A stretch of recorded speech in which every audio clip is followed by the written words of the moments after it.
everybody. Hey, what's going on, guys? I am Janae Strother. I'm Sean Spencer. Back. We are back. We are back, ladies and gentlemen. I gotta go out and hold up. Come on. The line. The line. New man on the dance, so fine. Kirk Cousins.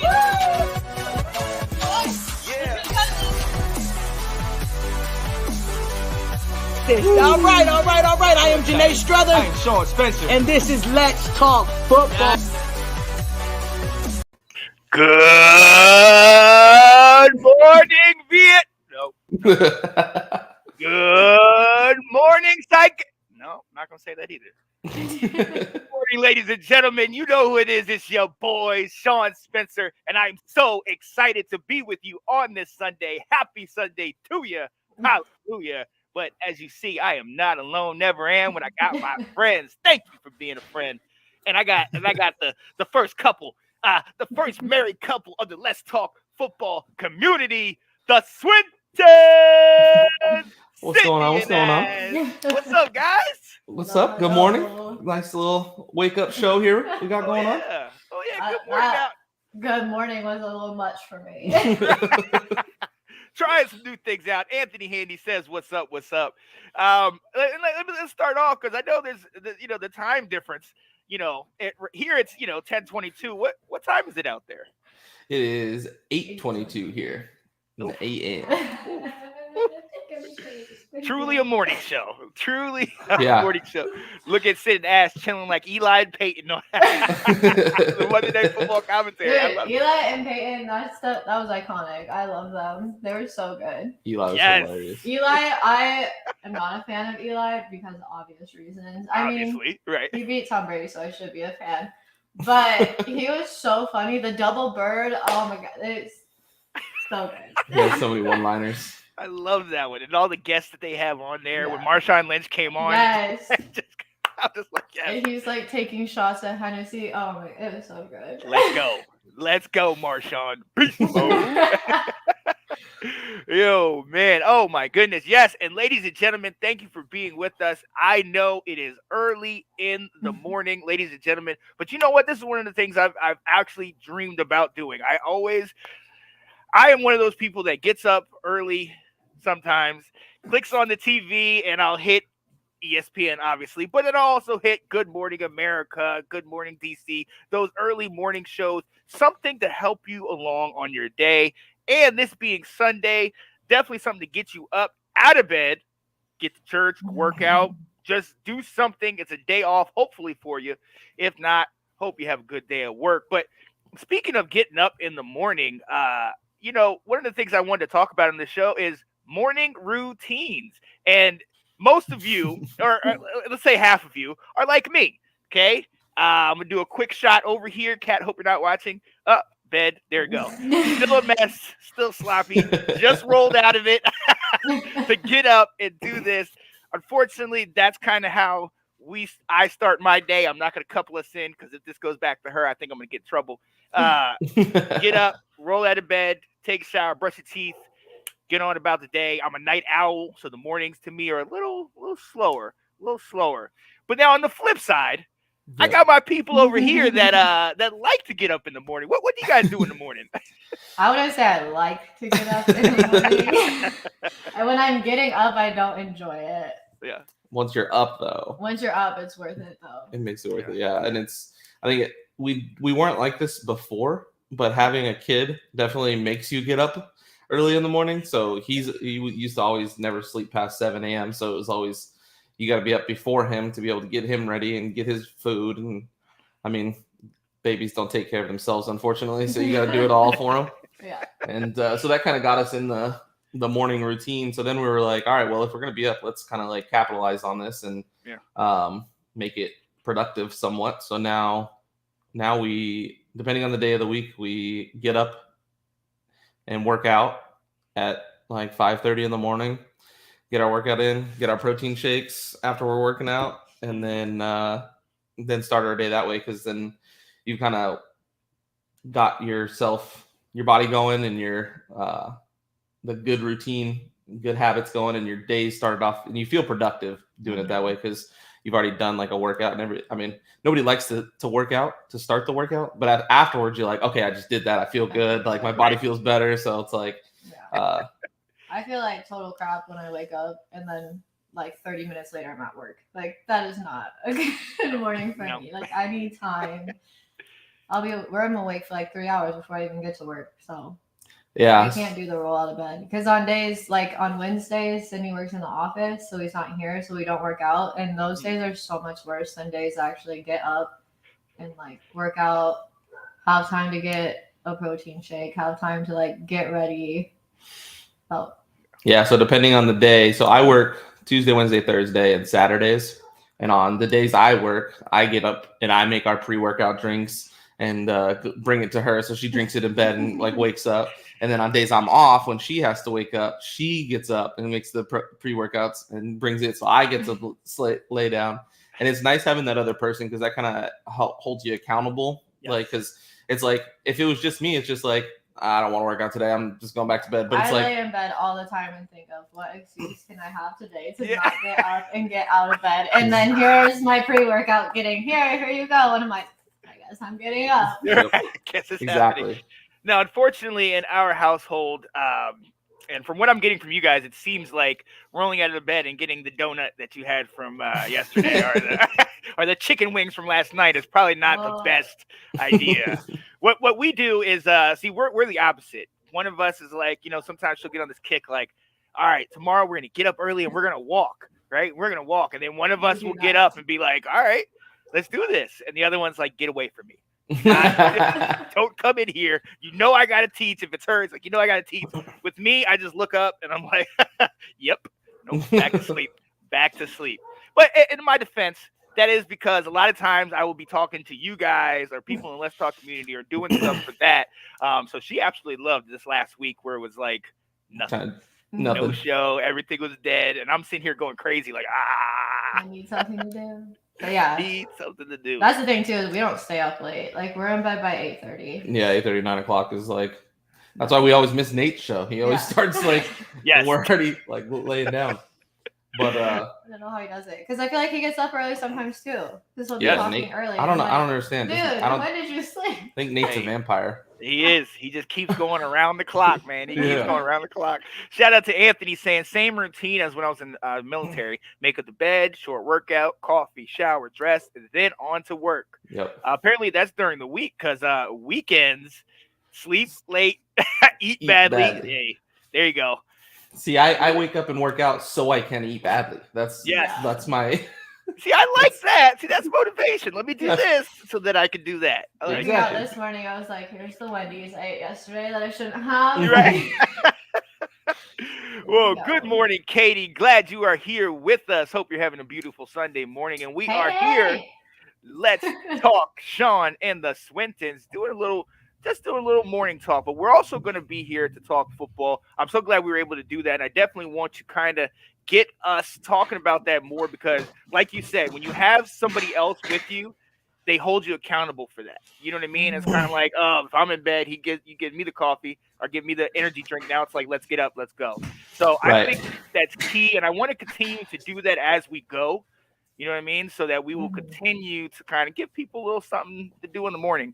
Zagna said, you got it, Sid, because I love Chinese food and Oklahoma barbecue. Hey, now. Same. Yeah, we're not like a healthy diet at all. Yeah, make sure start the day right so we can work out, but the kitchen is not healthy. Dig it. Try, but Katie says, hey, Ash, out with the dog. Well, glad you are out with the dog, and I know you're excited. Ladies and gentlemen, real quick, while I have Katie on here, definitely want to preview our show. Let's talk March Madness, ladies and gentlemen. We will definitely be coming to you, I believe, Friday nights. Katie, myself, and Nathan Snell, the aforementioned vampire. We will be sitting here and talking everything college basketball. Latest video, the initial video, just came up on YouTube, I believe yesterday. But we're talking all the ins and outs of college basketball. And real quick, I mean, the top 6 teams got upset yesterday. Wow. That's wild. Wow. There's so many games yesterday. See, this is why I can't get into college basketball. Because how are there 140 games right now? It is definitely a lot harder than doing like NFL. I mean, good gracious. Even college football is a little bit easier than that. But I mean, I'm just like one game's going, another game's going. It's like I can't focus on all this stuff. Okay, even in the chat, everyone was like, "Oh, this is happening. This is happening. This is happening." I'm like, where? How? Right. What's going on? But yo, we are still a football show. This is still a part of the Let's Talk Football community. You see the background. You see my people who are here. One is a diehard Steelers fan. One is a fan of a team we won't mention. And you know I'm Washington. Yeah, I went there. That's right, Dallas. Always throwing shade. Let's go. Well, that you mentioned us, even if you're hating. Yo, let's go. I love it. I love it. Oh, wait. Oh, see, Katie? You're a woman after my own heart. She had 3 screens going. That is what I do. Oh, I can't wait. That's you gotta us on watch Sundays for football. Yeah, right. Exactly. One screen here. Got it. To see with you guys, it's like checking on my bets. All right, are we good? It's like bingo cards. It's like, wait a minute. Yeah. Oh, got that one. Here we go. I love it. Yo, but we do need to talk football. And one of the things that, Katie, glad you're here. One of the things you brought up in the group chat that got a lot of conversation. I'm going to start with you because you had a good point. Is Aaron Rodgers worth $50 million? You know, now let me preface it really quick. We know that this was a rumor that came out. He went on the Pat McAfee show, said that's not true. I didn't say that. But with a lot of the things that go, we know there's a lot of stuff that's put on screen and a lot of stuff that's done underneath. So we don't know if he maybe leaked it out and is like, yeah, I didn't say that, whatever, what have you. But the question is he worth $50 million? Ask what you got. I think he's absolutely worth $50 million. I do not like Aaron Rodgers. I do not like the Packers. I think Aaron Rodgers is an arrogant person. And I'm not a huge fan. But if he was my quarterback on my team, I don't know how you would be like, no, don't pay him, let him walk. Like, what? Right. No, absolutely not. Yeah. And I don't know. I just feel like I don't know how you walk away from that. 2-time MVP, 2 years in a row. Yeah. If this was Patrick Mahomes, you would not be like, they need to walk away from him. Like, no. Exactly. You're just a hater because it's Green Bay and Aaron Rodgers is hard to like. Yeah. Yeah. Oh. And it's hard to say. And a lot of people, it's hard to separate the guy or the team with just the player. You know what I mean? The player is worth it, in my opinion. If we're talking about top tier player, you talk about back-to-back MVPs, 4 overall. Everybody wants to go to his championship record and the fact he's only gone to 1 Super Bowl. But hey, if you're doing a fantasy draft, you know, and doing it like on Madden or something, not on, you know, where you pick quarterbacks later, you're getting him. He's going to be a guy that you're going to build your franchise around. So that, in my opinion, it's kind of like, yes, he deserves 50 as the dog goes around in the background. Yeah. Yo, Sid, sorry. No, you're good. He said he put my 2 cents. He says 50. I'm out of here. Sid, what do you think, man?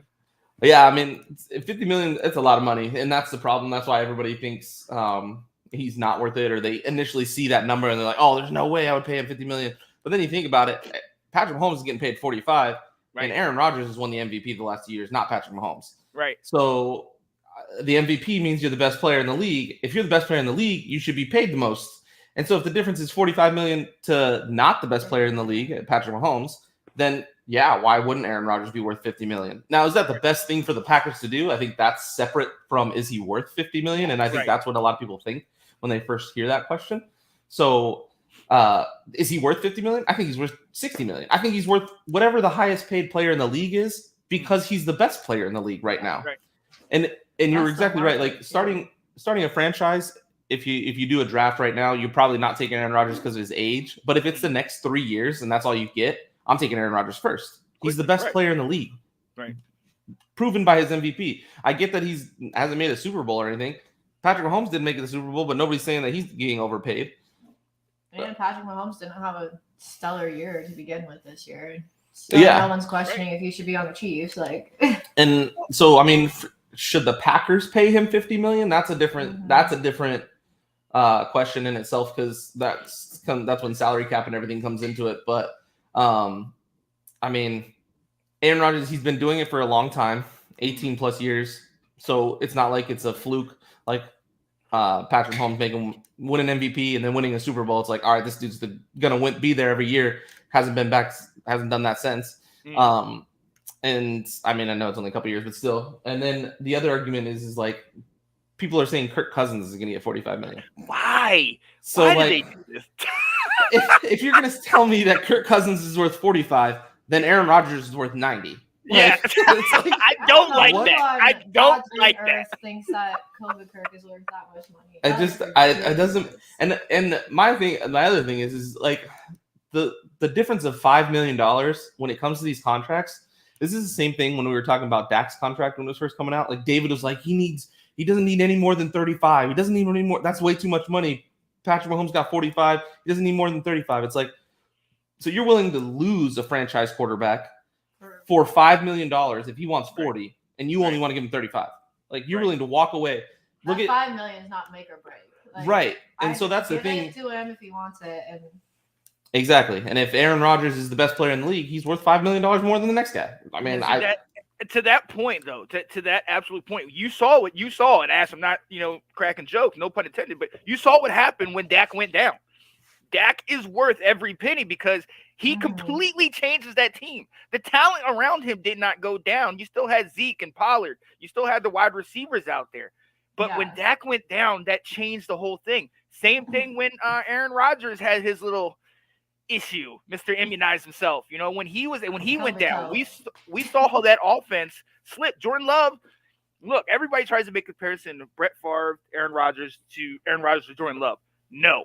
There's nothing I have seen in college or in the pros that would lead me to believe that Jordan Love is on that next level. And Aaron Rodgers was a stud coming out of college. People were looking at him like, ooh, that's why there was so much turmoil in that. But the question goes back to, is he worth $50 million? Everybody talks about Devontae Adams potentially being one of the top 3, if not best, top 2 receivers in the league. And they're talking about him jumping up the wide receiver total to about $20 million.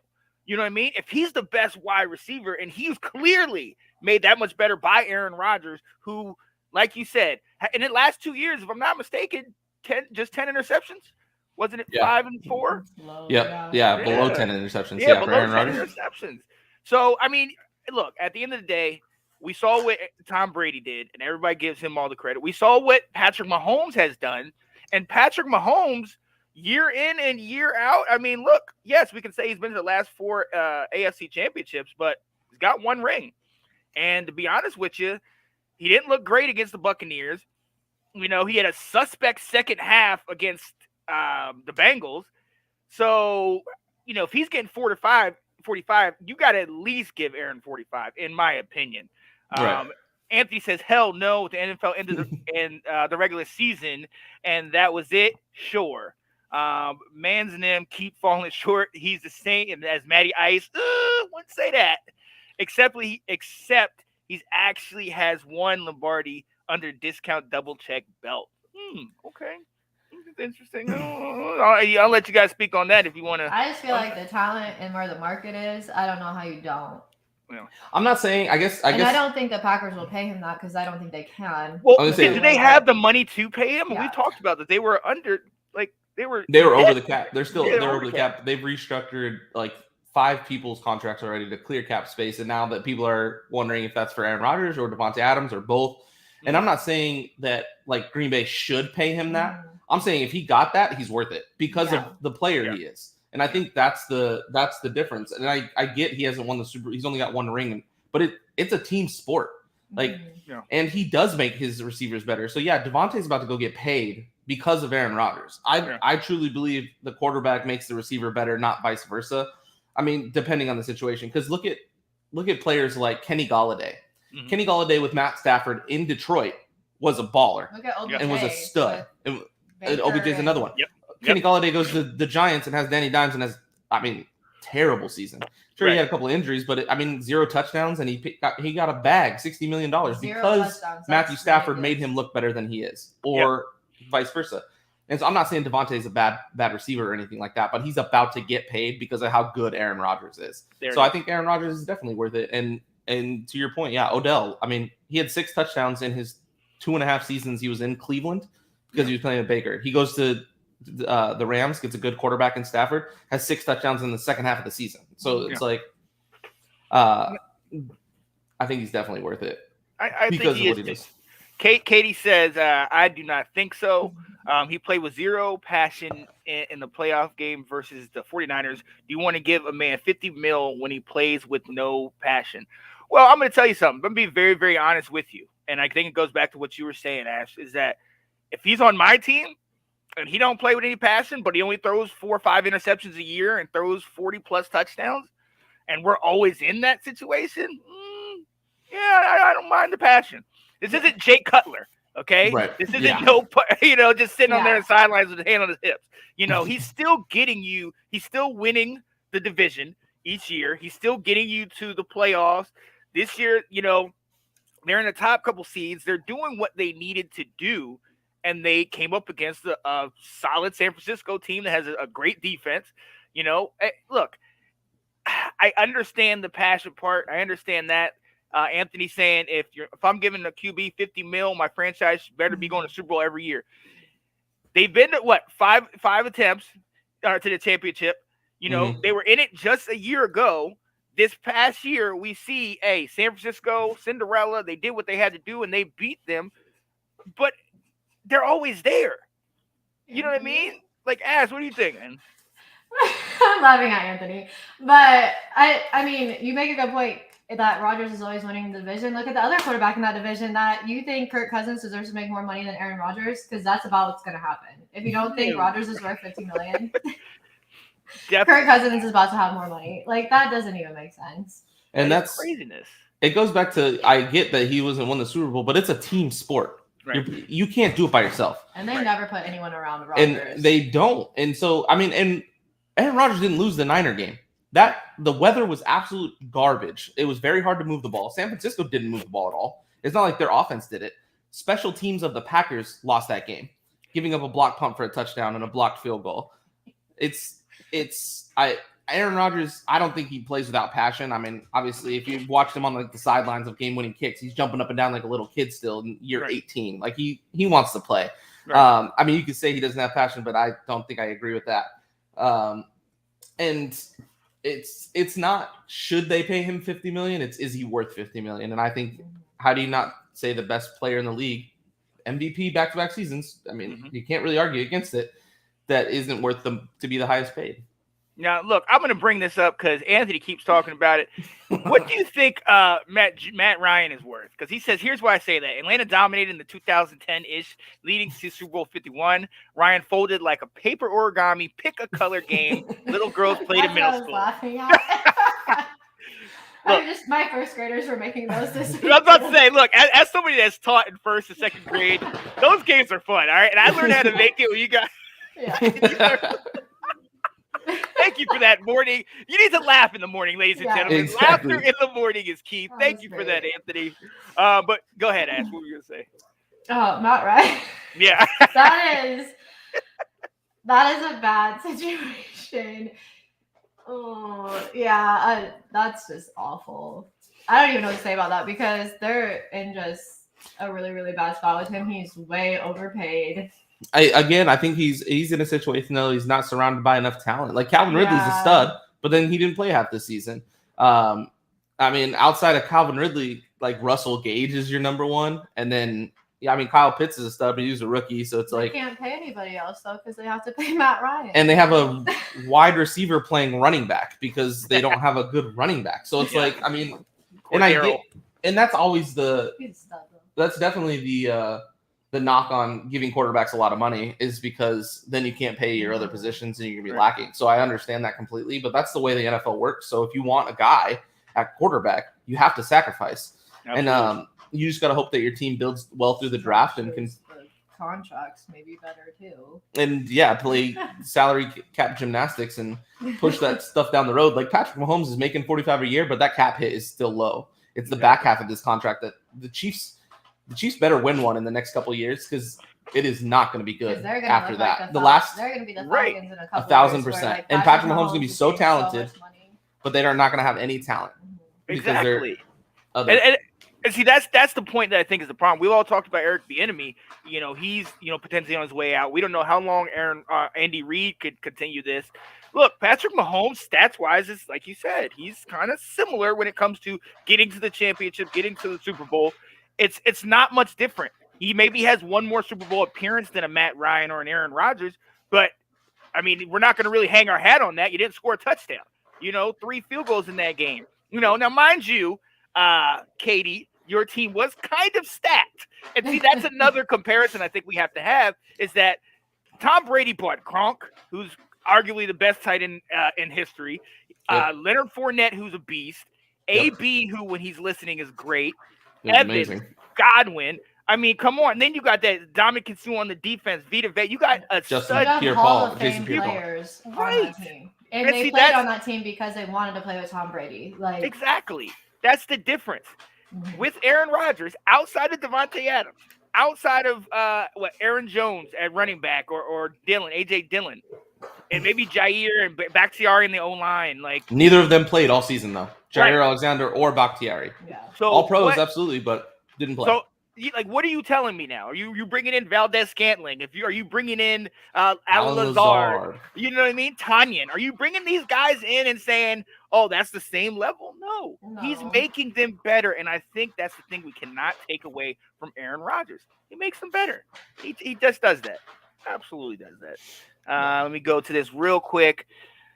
Katie said, but Tom didn't get $50 million pay. He took less to have more. He took less. Saying Aaron Rodgers should take $50 million. I'm just saying that's what he's worth. Yeah, and Tom Brady would have been worth 50. If he wanted 50, he would have got 50. But then he wouldn't have had the talent around him that he did, and he wouldn't have won as much as he did, and he knew that, so he took less. Aaron Rodgers hasn't demanded $50 million. He came out and said he didn't. So this isn't. Is Aaron gonna get paid 50? Is he worth 50? And Tom is worth 50. I think Aaron's worth 50. So, and I think, and to put a cap on this, I think it goes here with Anthony. This one. It's simple. Market value drives these salaries. Period. As long as a team like the Vikings give Kirk Cousins the world's stupid money, the premier quarterbacks going to keep being able to. Absolutely. And when we break, go ahead. Go ahead. That's what I said when everyone was arguing about Dak getting paid. I'm like, this is the market. You might not think he's worth 35, 40, but this is what the market is. So you have to pay a market value, otherwise he's going to walk. And that's the thing. You either pay your guy who's a starting caliber, wins you games quarterback. Yeah. Maybe not put you on the back to the Super Bowl because I don't care who it is. No quarterback can do that by himself. No. You either pay him market value and keep him and sacrifice other positions, or you're in Washington situation. No offense. Right. I mean, quarterback carousel trying to find a guy to pay that much money to because you don't have him. So it's. Right. I think it's very simple that you pay them market value. I mean, exactly. I really agree. Anthony nailed it. It is market value. You pay that to keep him, or you let him walk and you go to the quarterback carousel and hope and pray you don't turn into the Browns. Bay fan. I don't want to play. I don't want to take a shot in the dark and see if it's going to work. I want to stick with a guy that I know is talented. And that's the thing. This is not the AFC West we're talking about where you have Mahomes, Herbert, Carr, you know what I mean? And, well, whatever they have at Denver. This is the NFC East pertaining to Dallas, and this is the NFC North where you have the Detroit Lions perennially bad. You have the Vikings who still can't get it together with all that talent. Chicago, let's hope they get better. NFC East, you have Washington. I don't even want to talk about it. The Giants don't have money to play their players. And we don't know what Philly's going to do this year, but there's still a question mark. So when you have like a Dak and you have an Aaron Rodgers, it's like, look, if you don't pay him, you're going to be in this situation. So that's where I think we got to make sure we look at it. And then, you put resumes together. Hey, look, we can talk about this all day. Yeah. I love this conversation. I absolutely love it. But suggested by my dear Dallas Cowboys fan, we need to talk about another team. Oh, man. A great segue to talk about, Dak and how much they pay him. The question here is, what should Washington do at quarterback? First of all, we should find somebody to take out Mr. Snyder because till Snyder gets out of here, we're going to be getting guys like Haskins and random guys. Honestly, this is what I think we should do. To be very honest, it's a twofold system. A, look, we have some capital, draft capital. We have some pieces. maybe we should take a shot. If a Russell Wilson, who I know is still in contract, if we can figure something out with that, or some other top tier QB, if we can be interested in getting that and figure out a way to put the pieces together to get it where it won't hurt us that bad. Like, I'm not one of these guys saying Chase Young and Jonathan Allen, send them to get, no, I'm not doing that. But a first, maybe a first and a second, or maybe a first from this year and next year. If it's a guy that we could get and keep, maybe I'll see. That's A. B is more realistic. You get one of these guys like a Trubisky, a Mariota, somebody that can start for you, or even shout out to my guy Will Kramer, even Andy Dalton, somebody that's just going to be the somebody that's going to be the stopgap in between what we're trying to do. You get this guy, you put him in there, and then you draft. We got Kenny Pickett coming out, Malik Willis, who I'm not as sold on, Sam Howell, my guy out of North Carolina. I would absolutely love if we got him. You got Matt Corral, who's got some wheels on him. You got Desmond Ridder, 3-year starter. We have a bunch of picks, a bunch of quarterbacks that I believe that we can pick, and I think we can get them in later rounds, like where we don't have to get him at the 11th pick. So honestly, I'm more confident in the latter, just because 2012, we gave up everything in our mom for RG3. We put everything in that. Unfortunately, he had the injury issues and everything else came into play, and he was out. Kirk Cousins did enough to warrant the contract that we just talked about a little bit before, but he wasn't. We were still struggling through that time. I think we need to get a veteran, somebody that could start if necessary, but also sit if necessary. But we need to get somebody in the younger gap. If not, go for that big blockbuster move. Ron Rivera said he wants to make a big move at quarterback. We got to focus at quarterback right now. So, hey, as we've talked about in the previous conversation, we can always talk about, does this man worth this, or does he deserve that, or blah, blah, blah. But when you don't have a quarterback, you know what I mean? New England dealt with that when Tom left. Tampa Bay's about to deal with it now. If you don't have that guy, you will sit here and try to pay however much to get him back or to get him for. So, Sid, I'm coming to you. I need advice, man. What do you think my team needs to do? Okay. How are you going to give advice when you don't have a quarterback either? Hey, this is our first year without a quarterback, man. So Yeah. let us play it out first before. Can we go back to last year?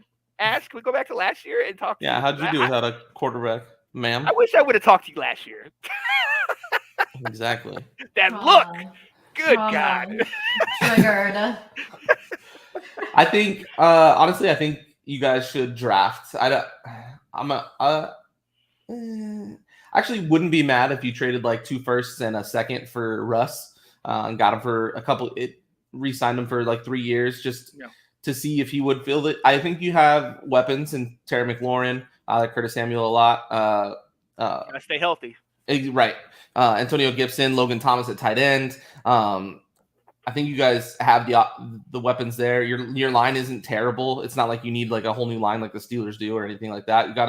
You got solid pieces on defense and stuff. So I think giving up draft capital is a good move in your situation, because a quarterback, I think, does put you guys over the edge. Yeah. Very much so. If a Russell Wilson goes there or something like that, it's not like you can't, like, just a good comparison is the Steelers. Like, they need an offensive line so bad that I don't think any quarterback you just plug behind the current offensive line is going to carry them enough. Yeah. But you guys already have like a solid run game and weapons to throw to and a decent enough line that Russell Wilson can definitely carry you over the top. He's never had a good line in Seattle and has always been able to perform. So it's not like he needs an amazing line in 25 seconds in the pocket like Tom to throw it wherever he wants. So I wouldn't be mad at you guys giving up draft capital to go get a guy like that. But I also like the possibility of drafting a guy. I mean, obviously that's the best way for a franchise to go. It's the cheapest. You pay him on a rookie deal and can build around him type stuff. But just like the RG3 thing, you don't know what you're going to get and what they're going to be when they turn in the league. So it's a lot more risky going that way. Being able to go get a veteran guy that's proven is always the way to go. Pat McAfee, actually, speaking of him earlier, he thinks, he's like, I would trade every pick I have for somebody that I know is going to hit, because I'm going to waste, because it's like 85% of draft picks are busts and don't make it or whatever. So if I can trade and get a guy that's guaranteed that I've already seen proven in the league, I'm trading it all day, because he gives credit to the Rams. They do that. The Rams haven't had a first round draft pick since Jared Goff, and they don't have another one for another 2-3 years. Yep. Because they trade those to get proven guys, and obviously they just went to the Super Bowl and won it, and they went to the Super Bowl 2 years ago without Stafford. So it's not like they just did it this 1 year. Like they're up there because they trade those picks to bring in the guys that are proven already in the league. Right. I think the Rams prove that strategy it works. It works. Yeah, I always say that too. Like, I'd rather have a guy that I know is good rather than go to the draft and take a guy that I'm like, I don't know, like this is risky. And I feel like Washington keeps doing that, and it's not working for them. Yes. So I don't know. The Browns keep doing it.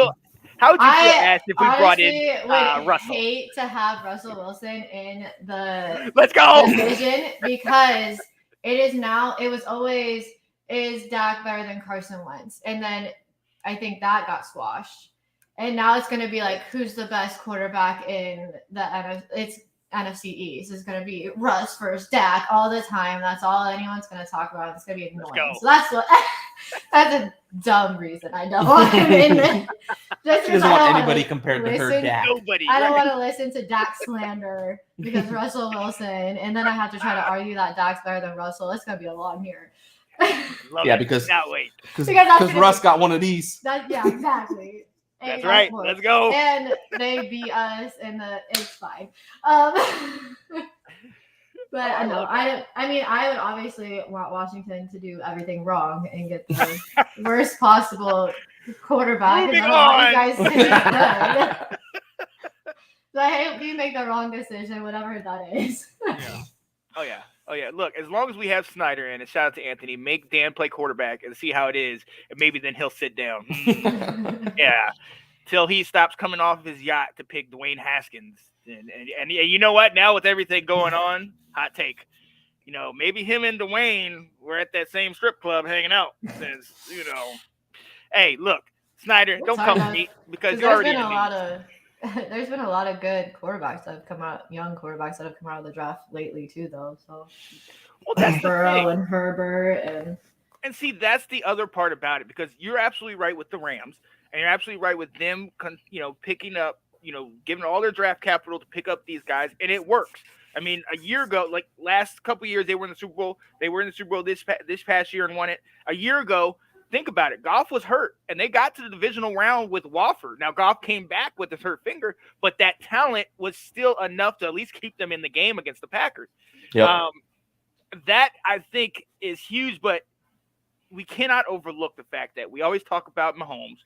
Josh Allen has taken over the league. Mm-hmm. Burrow, we saw what he did this year. You got Herbert out there. You know what I mean? You have a lot of these young, top-tier quarterbacks that are fresh off the boat. Mac Jones and New England. You saw what he did. So, here's Anthony saying, I think Corral or Howe will be good fits in Ashburn, but the front office has got to positively nail the rest of the draft and free agency to build around him. I agree. I think this is a key pick that we have to make in getting one of these solid quarterbacks. I like Howell and Corral's mobility as well as their arm. And this is where I come from. I don't have any of my North Carolina stuff around me right now, but I think there is a trend that is going along in the league, and get your rookie quarterback or get your rookie wide receiver and get their other part to that puzzle. Mm-hmm. Seeing what happened in the Super Bowl with Burrow and Jamar Chase. Jalen Hurts in Philly has his boy Devontae Smith. Tua has his boy Jalen Waddell. Sam Howell, North Carolina quarterback, coming to Washington, has his boy De'Ami Brown. Let's go, baby. Super Bowl 2023. Oh my gosh. Stop. Did you see all that stuff about how Kyler Murray wants CD? Yeah, did you see that now? I was like, yeah, you can have him. I'll take Buda Baker. I'll take Chandler Jones.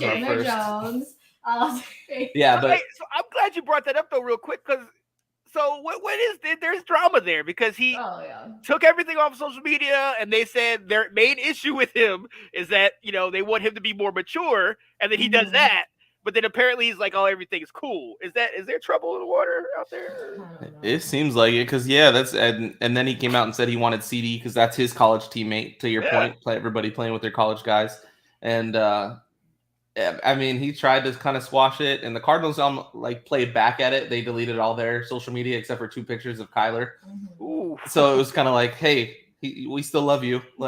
Take this. It's just such unnecessary drama. I feel like their culture was very shaky before they got those veterans in there. And there was rumors going on that after the playoff, when the coaches hadn't got their playoff checks, they didn't get them right away or for a while because the front office was upset that they didn't win and how the playoffs went, which is also very bad look on the organization. So not just Kyler. So some people were speculating that he was doing it to show love with his coaches, standing by his coaches versus the front office, which is, again, not good at all. Yeah. Right. I don't think their coach is good though either. But a lot of people are Kingsbury? not Kingsbury. Yeah, I don't like Kingsbury. Wow, that's craziness. That's crazy. I mean, let's not forget, D-Hop and Kyler were out for the majority of the season. But it's always going to be the knock on him. Can you get it done when it really matters?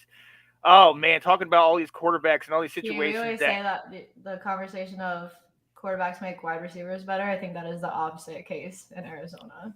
Could be. D-Hop makes Kyler better. Look way better than what he is. And then another just popped in my head because since we're talking about young quarterbacks and we were just talking about getting paid, Lamar is up for contract in the next 2 years. Yes. And people are saying he should be the highest paid quarterback in the league. Bruh. Somebody explain why. He got an MVP. What has he done in the postseason? Nothing. Aaron Rodgers got a ring, and he's got 4 MVPs, and you're telling me Aaron Rodgers doesn't deserve to get paid, but Lamar should be the highest paid quarterback in the league? How long are you paying Lamar? Because he can't. Oh, yeah, he's going to get a 6-year contract. Like that. Yeah. That's kind of ridiculous because, not even playoffs. What has he done in the last – since that 14-2 year that he went and won the MVP, what has he really done during the regular season, Now, this year, obviously, we know he was struck with the COVID bug twice. But that's because him and his personal choices, and he still had to figure out what he wanted to do. But, honestly, the highest paid for Lamar, I don't think he's going to get that. That's definitely a discussion we need to have because I definitely think they will be getting him. Now, I'll be interested with Baker. His is up too. They're the same draft class. Yeah. And that's what Stephen A. Smith was telling. He was saying that Lamar shouldn't step on the field unless he gets a massive contract, highest paid in the league. Which is make it make sense. Wow. Lamar. That's the market, though. Well, but again, just like we were talking about, that is the market. He's the next guy to get paid. He's won an MVP. You're gonna pay your quarterback. That's what you're gonna have to do. I don't know that is. And so, that's a perfect case in the situation that, with Aaron Rodgers, where if that might be the market, but if you pay him the exorbitant amount of money, what else are you gonna do? We saw the injury issues at running back. We saw how they gave up half of their defense, and then half of the corners got out for the season midway through. So if you don't have money to pay other people, what is it worth paying your quarterback, all this top tier money? You know what I mean? Right. And I don't think Lamar's a guy that can put a team on his back. He doesn't have the arm for it. Whereas Aaron Rodgers, I think, makes his – here's the thing. I think if you take Lamar out and you put Tyler Huntley in and the Ravens – maybe win one less game difference. You take Aaron Rodgers out and put Jordan Love in, same situation. They don't even make the playoffs. They win 3 games. That's why Aaron Rodgers is worth the money. I think that they're both looking at getting that same amount of money, Lamar and Aaron, but that's the difference. My opinion. Katie said, like Janet Jackson sings, "What have you done for me lately?" Exactly. Yeah, buddy. That's how it is in the league. Yo, that's how it is in life. Everywhere. Yo, sticking in the AFC North, said you knew it was coming. Got to come to you, brother.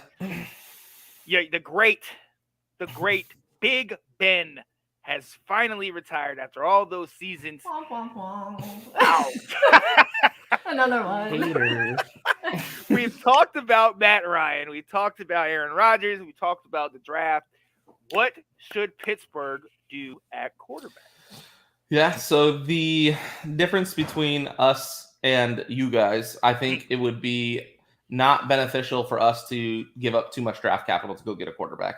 No. I don't think a Russell Wilson could survive behind our offensive line. I don't think it's good enough. So I think we need to do more to build that versus trading all our capital to go get a guy like Russ. I mean, would I love Russell Wilson as a quarterback? Aaron Rodgers is my quarterback? Absolutely. Who wouldn't? Obviously, they're proven guys that can win a Super Bowl.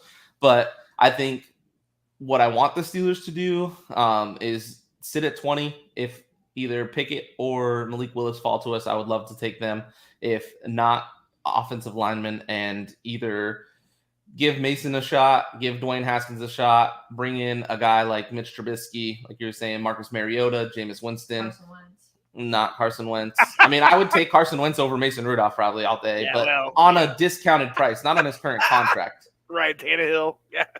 Yeah, like I need them on a discount versus what they're currently paid. Like Matt Ryan, obviously I would be perfectly fine if Matt Ryan came to the Steelers, but not on that contract. So that's why I think the rookie is the best bet, or one of the discount guys looking for a second chance in the league, like a Mitch Trubisky.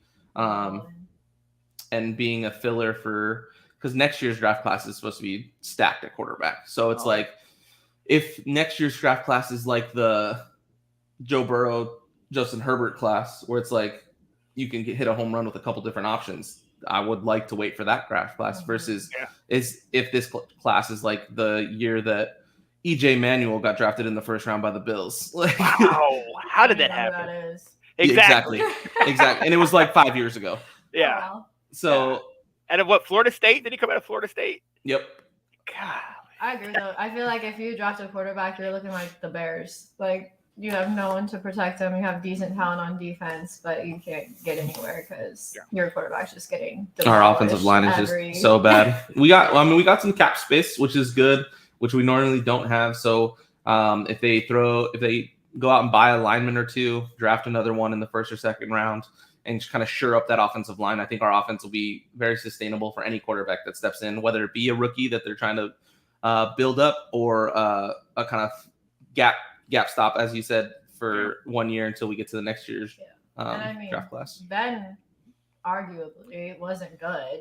That's what everyone says. Ben wasn't that great. Ben wasn't that great, and he made it to the playoffs. So you don't need that great of a quarterback to make it, because your defense is just so good they can keep up with. Yeah, I think defense, solid run game, and just a short passing game will be the recipe for success for the Steelers next year. I don't think it matters who the quarterback is. Oh yeah. And I mean, and look, you have the blueprint, like you alluded to, Ash. The first year, you said you and I talked about it on Let's Talk Football Presents. The first year, Ben wasn't the 18-year vet. You know what I mean? He had a great running game. He had a couple good receivers, short passing game, and a top tier defense. Like that. That's it. A lot of people think that you can do what these guys are doing and picking, like the Jags, and picking up this great guy, and all of a sudden it's going to change. No, front office plays a factor. The rest of your team around you plays a factor. Mac Jones, let's be honest, half that team didn't play, so they had a refresher. They came back and all played in for Mac, but you have the coach, you have the background, you have all that stuff working in your favor, and that helped Mac Jones, because Trevor Lawrence is probably pound for pound better than Mac Jones. I think I would say without a doubt, talent-wise, is much better. But the way that the season went is because of the talent around him. I think that's what brings me back to my Aaron Rodgers being worth $50 million, because if the talent around him is not great, he could make, they need to pay that man. If you're gonna be cheap over here, then fine, pay him, because he's been proven to do that. But that's an anomaly. Even the whole thing with Burrow this year, him and Chase have a great connection. Mixon is one of the most underrated running backs in the league. Higgins came. Higgins is so good. I think he's so underrated. I think he's TCU. Oh, maybe. Okay. I'm curious now. But he was a solid wide. Thank you. He was a solid wide receiver. They had a very underrated defense. Yeah, and see, that's the thing that I think a lot of people overlook, is the fact that we have pieces. You don't necessarily need, like you said, a Russell Wilson. Clemson. Where he was at Clemson? Yeah, you're right. Yeah, he was a stud. Yeah, if I'm not mistaken, from what I remember, he was a stud coming out of Clemson. And it really didn't pan out until this year. But he's a baller. Like, they have pieces over there in Cincinnati. So it wasn't this Joe Burrow came and all of a sudden, like, they had the pieces. So you need to have the pieces around you. And I like that idea personally. I personally would kind of agree with that going back to Washington. Look, get a cheap quarterback, get a draft pick, and then, let's just build up. Wait for all that stuff. You know what I mean? Let's work it out that way, because this 4-quarterback system ain't working for me like we did last year. You know what I mean? And I agree with you. I can tell you right now, you got maybe one quarterback in Mason Rudolph, because you ain't got Haskins. Haskins is going to be better under Tomlin. No. Now with Flores there, he might, I don't know, maybe somebody could get to him. But Haskins, if he don't figure it out, he's out. Probably like a viable backup. Yeah, I mean, keep those two, bring in a third guy, and maybe draft a guy, and literally having a legit quarterback competition, and whoever may the best man win, and whoever that is, ride with them and build around that person to give them the best chance to win. Oh, absolutely. And if you don't do good next year and you have a good draft pick, then you just get a new one. There it is. That's it. There it is. Well, you can't be good every year. Yeah, you can't. You remember that last year, right, Ash? And speaking of last year. You remember that this year, right? Something happened to their mic, ladies and gentlemen. We are here with just Sean. I'm not gonna take my guy sit out, but I'll just mute him. I'll just mute it. Ash, since you would like to speak right now, let's talk about. Hold on. Oh, okay. We got a cat in the wires. Let's go. All right, we're good. No, we're not, because now I'm unplugged. And then she unplugged her headset. There we go. Real life problems. Yes. Welcome to Let's Talk with Sean and the Swintons. I'm so glad we got animals, we got cats. This is what it's all about. Welcome and a happy morning to you. We're coming close to the end, but I want to give Ash an opportunity to talk about her team, because apparently there's drama in Dallas. I mean, is there? Cooper potentially out, Lawrence potentially out. I won't go into Jerry because he's just too old. I'm not worried about him. But Jerry's the problem on our team, though. Not even Jerry. Steven is the problem on our team, and we're going to be screwed for years, because with those two running it, we're never going to have a chance. But anyway, that's a different problem. She's going to be a Steelers fan in the next couple of years. I can't wait.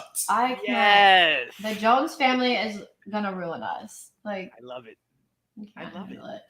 But I think our issue is definitely cap space, and everyone's like, okay, so who are we gonna cut ties with to clear it up?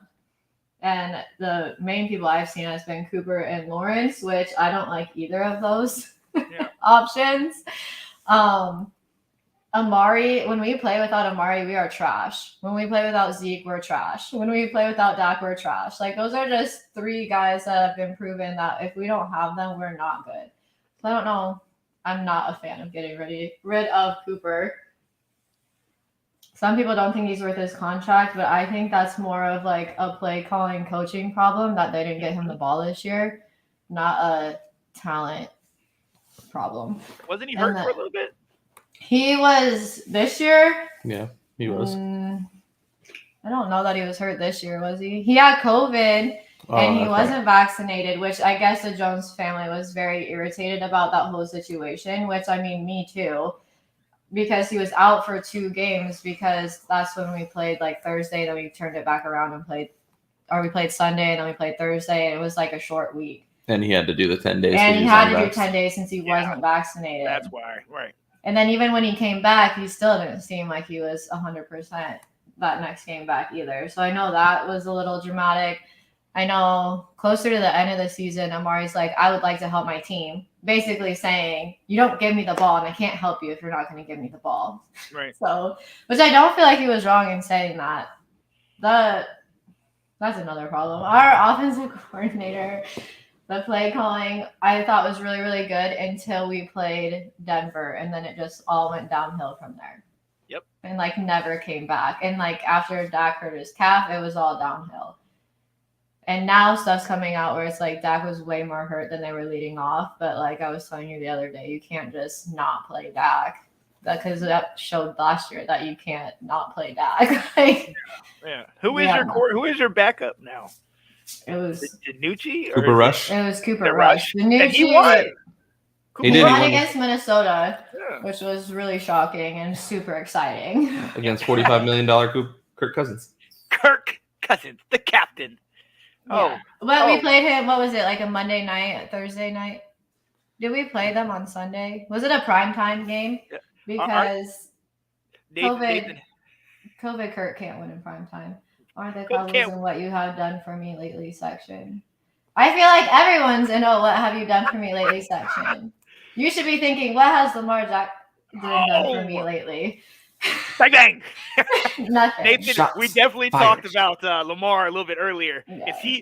Does Lamar deserve top tier money? Maybe the highest contract of quarterback?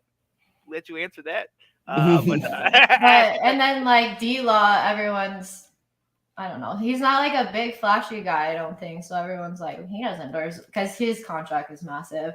And everyone's like, he doesn't deserve what he gets paid. And I think he absolutely does. Our defense is solid. I don't want to lose anything on defense. Like, we just keep the defense exactly the same. And I think having Quinn back was a big deal for a lot of those guys. Because I know like Curse was like, this is what we wanted. We want it to stay the same. And I'm like, that sounds like a guy who's going to be re-signed to the Cowboys. Let's go. Because he's a free agent. But out. Nathan has left. Nathan was in and now he's out within like 2 minutes. Don't come for me and the Cowboys. I'm going to come for you. Let's go. Let's go. Look, I can tell you, this is the only nice thing I'm going to say about Dallas. Yeah, that defense, if you keep them together with Dan Quinn, absolutely, absolutely amazing. D-Law, alongside with Micah Parsons, Randy Gregory, and all those other monsters. Randy Gregory is another one that we need to sign. Yes. Which that'll be interesting because all the drafts have us taking like defensive ends too, and I'm like, we're not gonna. We're gonna all the mocks are saying because they think they're gonna lose one of those guys. No. And like Cooper, another thing with Cooper is Michael Gallup's a free agent. So if we get rid of Michael Gallup and now we have CD and Schultz is a free agent. Yeah, and then so we have CD and Jarwin. CD, it's got to be CD. Yeah. But who's your other guy? Number one, Wilson. Cedric Wilson. Yeah, Cedric Wilson. Which is the new Michael Gallup. Hey, I gave you. That's remember that fantasy show? I said Cedric Wilson. Then he balled Malik out. Hooker. Yeah, he did. Like this is what we're dealing with. That's a defensive player, but just the other Hooker. This is great. Let's go. See, that's how good he is. That I'm thinking of the other one. This is total. Oh. You can't get rid of Amari. There's just no one else. And what you were going to be the Eagles and draft another wide receiver when there's other needs. Cowboys fans are going through a depressing time. It seems like great. This is great. I feel like we're always so good on paper, and it's always our year, and then it just never is. We're doing it. It's the lovely cycle of the Cowboy fan. Right. Delusion. We're going to the back Super to Bowl. reality, and then you get your hopes. You're like, oh, and then we lose in the first round.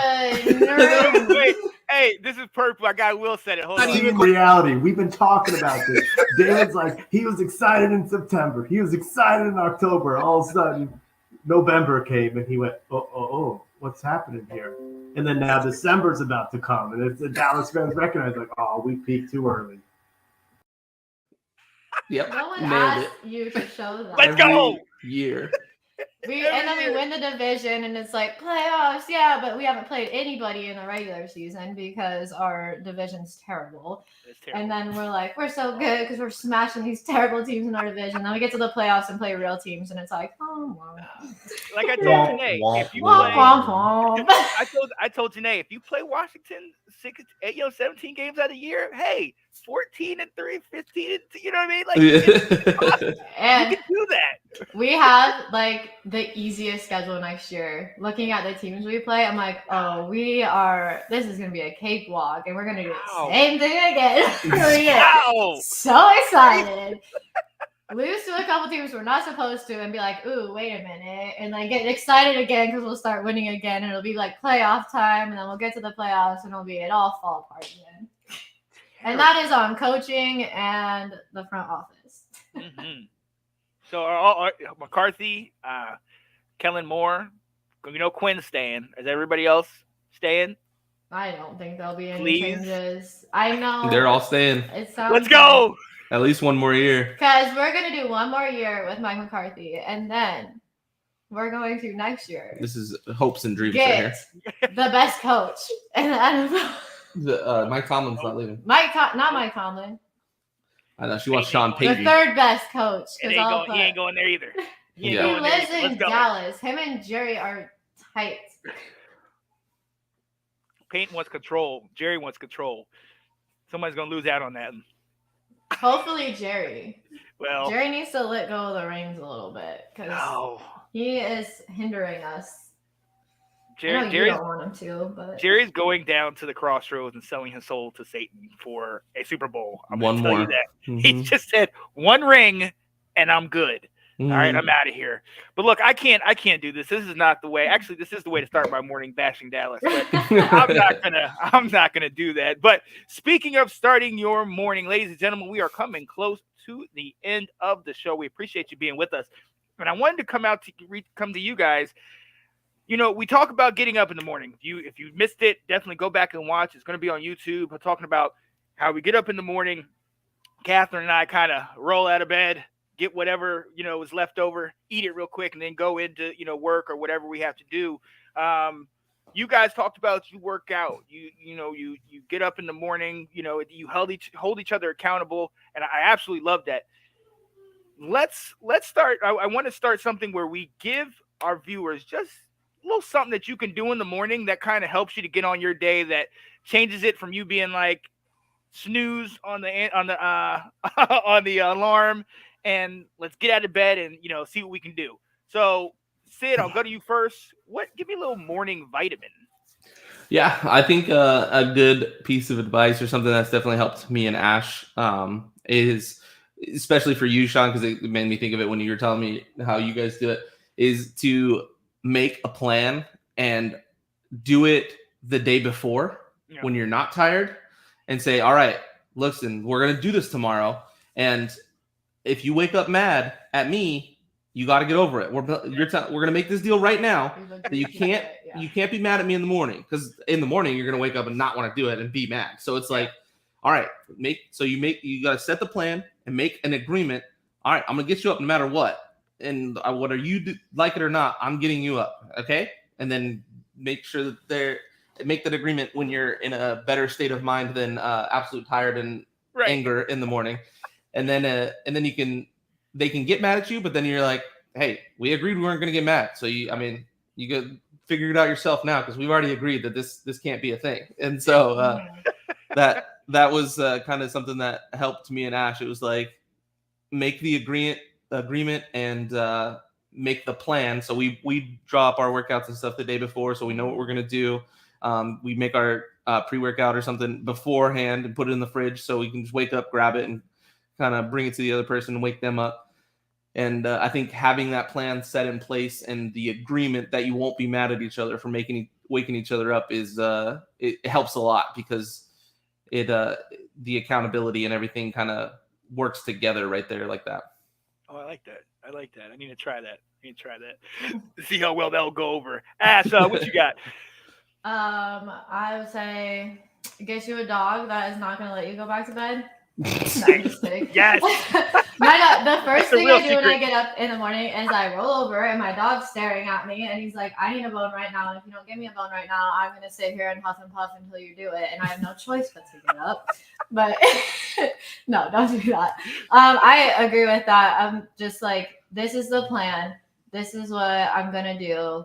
It's not an option. Don't make it an option. Because if you make it I guess I could work out tomorrow, you're not going to. And I should have grabbed it, our calendar that we have. And it's basically another accountability thing. I'm like a big accountability person. Like if I post my workout, just even like on my Instagram stories, that's like me holding myself accountable, being like, look, I did it. Like, right. And I feel good about doing it after. We have this calendar. I don't know if you can see it.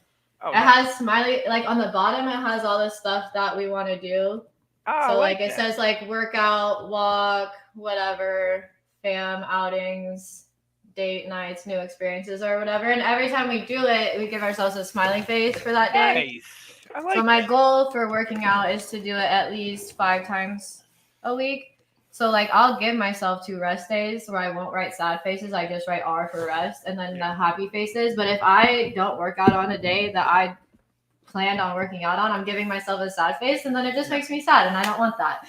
So Yeah, it's a good way to like I have a lot of stats for walking this last week and that doesn't make me happy. So I'm gonna do better next week. So I like it because it keeps you accountable.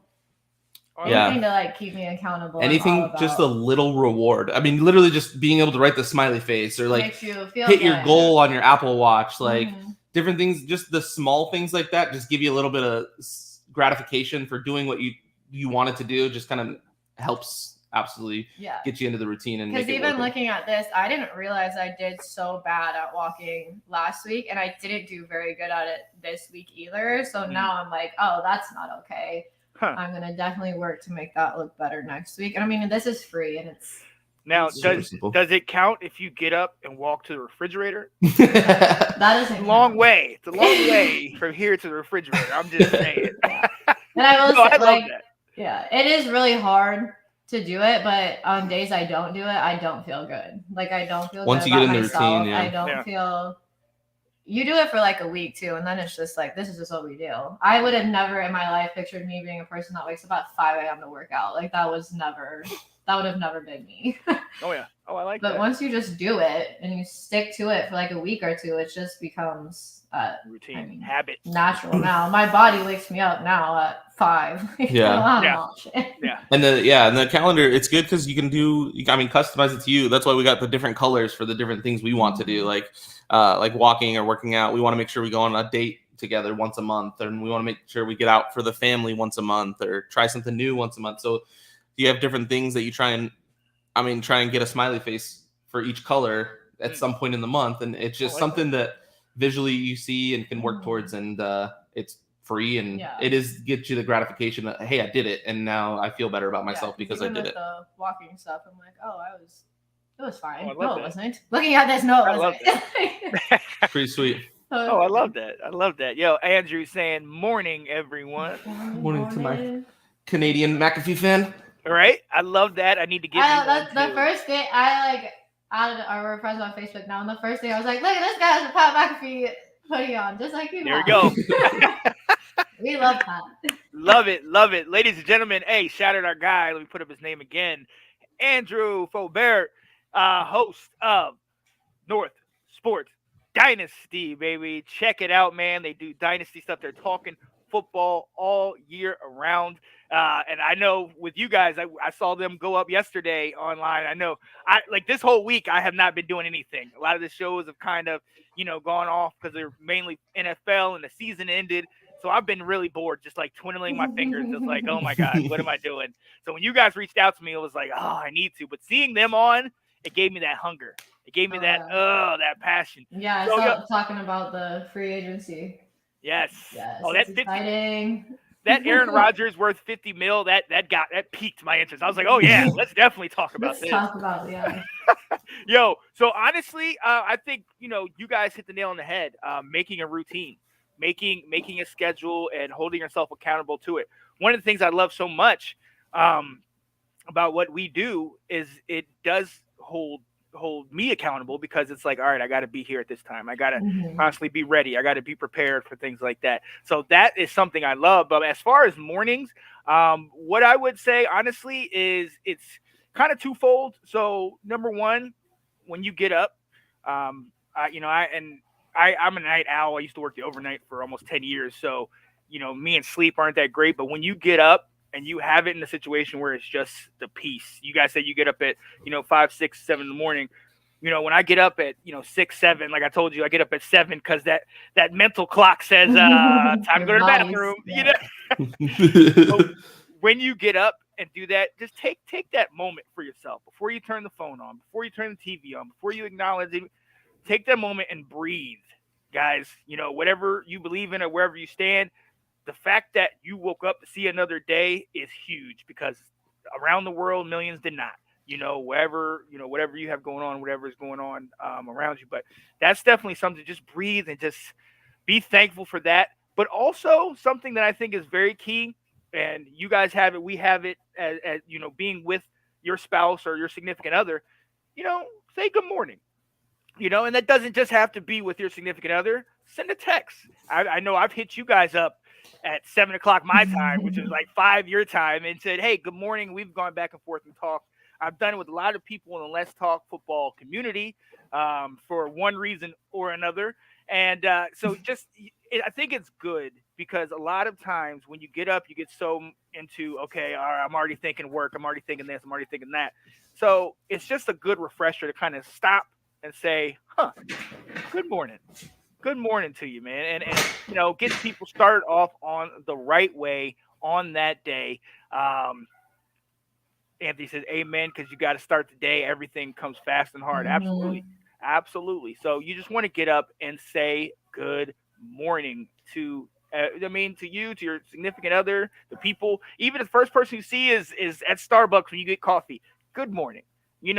First person that calls you, good morning. And you would you'd be surprised how quickly that changes certain people's days that maybe you didn't know they were having a bad day, or maybe they were dealing with something from before. Just say good morning. Just say good morning. So with that, ladies and gentlemen, that is our morning vitamin. There's one more thing I did want to do before we leave.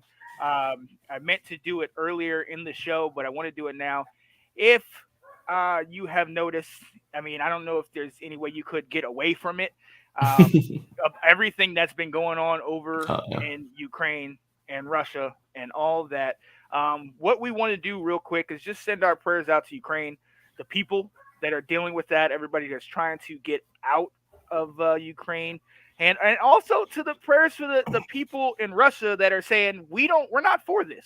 We oppose this whole situation, and some people are trying to protest and boycott, and they're getting taken away, and just prayers for your fellow man, prayers for those that are going through this type of stuff, and be thankful that we're not in a place that we have to deal with that stuff. Yeah, we get to wake up in the morning and choose happiness. They wake up in chaos, like yeah.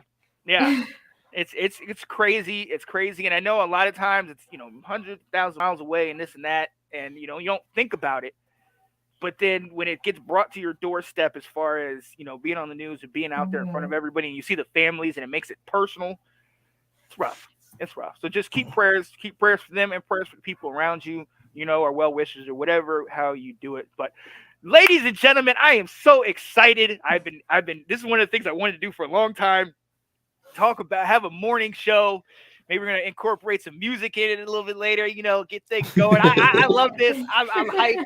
This is going to be something that's going to get me up early and get me ready to go. Like, let's go. I love this. So and anytime we can talk football, I'm always down. We appreciate y'all that came out and watched. Andrew, Anthony, Will, Katie, Kat, I know was watching a little bit. This is something that I think is going to help us and help other people kind of in the mornings. You still talk a little football, but at the same time, we talked a lot of football today. And help us get through the depression of no football. Exactly. On Sundays. Exactly. That I love, because you guys are kindred spirits. Yep. Because I just literally sit around and I'm just, what am I going to do today now? Like, I have no idea what to do now.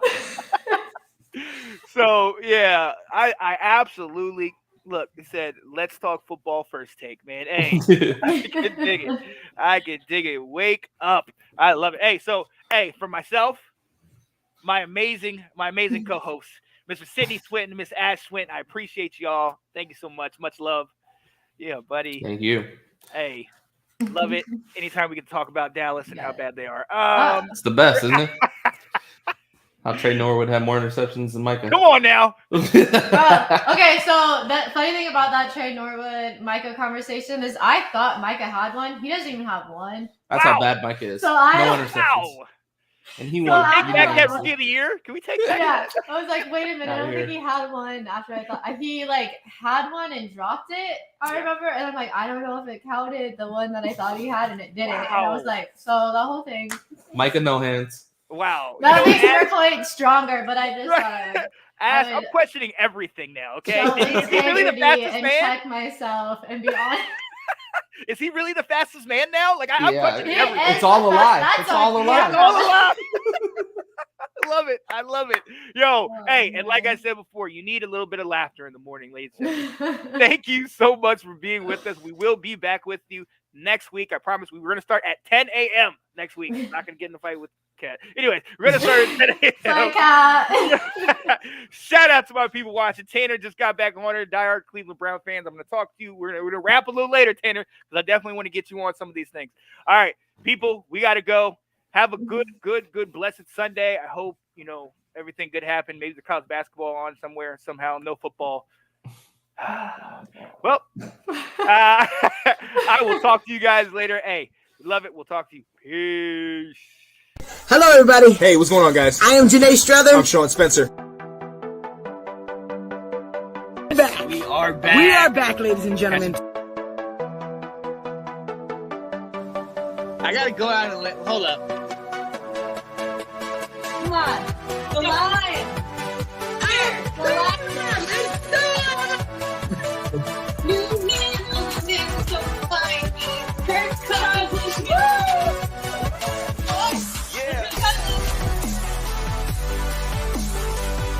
The All right. I am Janae Strother. I am Sean Spencer. And this